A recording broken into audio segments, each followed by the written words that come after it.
This is the first of the series of Ask Me Anything questions. This is where people who support on Patreon can do just that, ask me anything. I would assume primarily they'll be asking about stand-up comedy, but a couple of cheeky people have already asked questions on other subjects. We may or may not get to those because I have the option to editorialise. We're going to kick off the series with this. What do I think? This is a question from Sarah, by the way.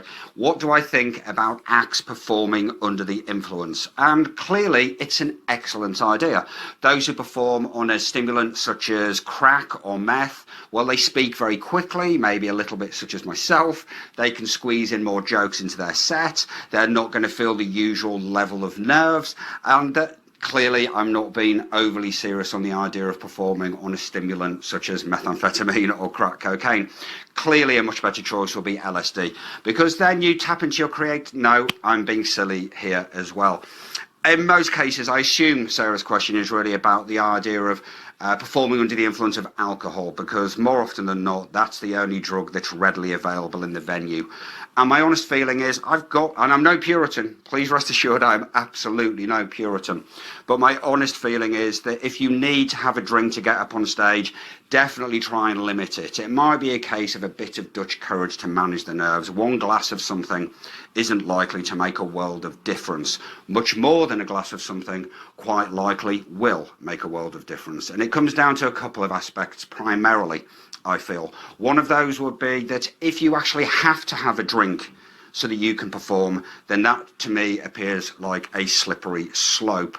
I do know of at least 2 acts that I've encountered in the last 10 years who probably had the chops, the talent, the comedic skills to go some distance, possibly even make it to the professional circuit.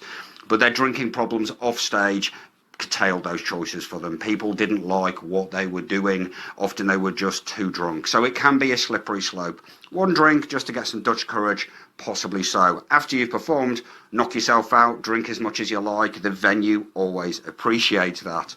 But as much as anything, if you're under the influence of something, one way or another, it is likely to slow you down, if even but a fraction. Now, typically I come from the position of being an MC, which means that I'm riffing and being off the cuff far more than most comedians will be, because they're running through their set, their script, their written material. Nonetheless, I think if you've got something influencing you in the system, the likelihood is you will be slowed down even just a microsecond for swift responses to something that happens in the room. Obviously, another choice of something one might be under the influence of, something that's not that unlikely, in fact, is weed, marijuana, and I have no problems with marijuana. In fact, I believe that it's probably a better tool in the writing process as opposed to the performing process. However, I have definitely known many comedians who get absolutely boxed just before they perform through a vape or a joint, whatever it might be, and it amazes me how well they perform. It certainly doesn't seem to affect their short-term memory the way I know it would if it were me. So take that into account. There's always the element of, can you handle it? If you think you can, if you think you're going to be able to remember everything, if it makes you sharper, okay, probably okay to a limited degree. But if you can make your choice, I would suggest performing with just a tiny little bit of something, or ideally nothing. So you're coming to the game, to the performance exactly as you are. And then afterwards, get as boxed, battered, hammered, stoned, fucked up as you like. From the point of view of smoking weed, having a joint, getting stoned, I would propose that it's better to put this into the creative writing process.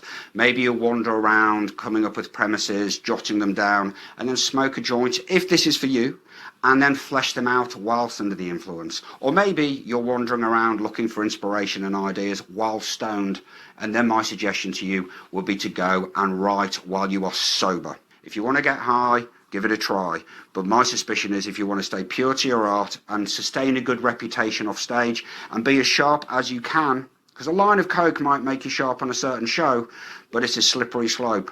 A line of coke might also give you false confidence and you think it was a tremendous performance when in fact you were just like so many cokeheads are, entirely annoying. So each their own, but my honest feeling is if you can do it sober and you start doing it in sober, then that's the best way to go. Doesn't mean to say you have to end the night sober. There's a bar just over there at almost every show, of course.